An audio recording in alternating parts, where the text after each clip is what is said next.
Di Minangkabau, Batagak Penghulu merupakan upacara adat untuk meresmikan seseorang menjadi pemimpin suku yang disebut dengan penghulu.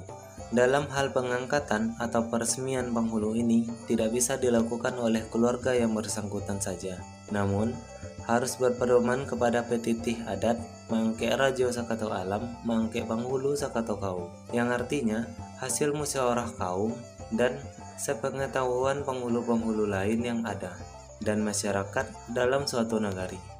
Dengan demikian, tata tertib mengangkat penghulu dimulai dari rapat atau mufakat kaum atau pasukuan, kemudian dilewakan, diserahkan ke bumi, dibandangkan ke langit,